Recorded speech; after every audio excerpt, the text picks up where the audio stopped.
নামের আগে যদি বীর মুক্তিযোদ্ধাটা বলা হয় এবং তারপরে নামটা বলা হয়, তাহলে মনে হয় যারা ইয়াং জেনারেশন আছে, নতুন প্রজন্ম, তারাও জানতে পারে। মুক্তিযোদ্ধা তিনি যিনি অস্ত্র হাতে যুদ্ধ করেছেন, বাকিরা সবাই মুক্তিযুদ্ধ সহায়ক। সংসদে মুক্তিযুদ্ধ নিয়ে অনেক কথা হয়েছে, তারপরে আমার মনে হয়েছে যে যেহেতু এই সংসদে আমরা যারা আছি তারা মুক্তিযুদ্ধের চেতনা বিক্রি করি না, ধারণ করি, সেই কারণে আমার মনে হয় এখানে যারা বীর মুক্তিযোদ্ধারা আছেন এবং আপনিও বলেছেন আমাদের বিরোধী দলে যারা বসে আছেন তাদের মধ্যেও কিছু কিছু মুক্তিযোদ্ধারা আছেন, আপনারা তাদের নামের আগে, আমাদের সবার নাম যখন বলা হয়, মুক্তিযোদ্ধাদের নাম, তাদের নামের আগে যদি বীর মুক্তিযোদ্ধাটা বলা হয় এবং তারপরে নামটা বলা হয়, তাহলে মনে হয় যারা ইয়াং জেনারেশন আছে, নতুন প্রজন্ম, তারাও জানতে পারে এবং মুক্তিযোদ্ধাদেরকেও একটা সম্মান দেওয়া হয়।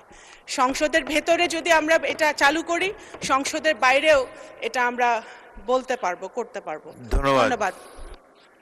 মাননীয় প্রতিমন্ত্রী ইতিমধ্যে মুক্তিযোদ্ধার সংজ্ঞায় কিছু পরিবর্তন এনেছে, যেটি এই সংসদও অনুমোদন দিয়েছে। সেটি হলো মুক্তিযোদ্ধা তিনি যিনি অস্ত্র হাতে যুদ্ধ করেছেন, বাকিরা সবাই মুক্তিযুদ্ধ সহায়ক। এই সংজ্ঞা পরিবর্তিত হয়ে গিয়েছে। এখানে কজন অস্ত্র হাতে যুদ্ধ করেছে আমার জানা নাই, তবে সাধারণত সংসদে আসন ভিত্তিক পরিচয় দিয়েই আমরা আলাপ করে থাকি। মুক্তিযোদ্ধা পরিচয় এখানে উজ্জ্বল থাকে। তবুও যদি শিওর হয়ে কারো সম্পর্কে যিনি অস্ত্র হাতে যুদ্ধ করেছেন প্রকৃত মুক্তিযোদ্ধার সংজ্ঞার মধ্যে পড়েন, তাহলে সেভাবে তাকে উল্লেখ করার চেষ্টা করা হবে।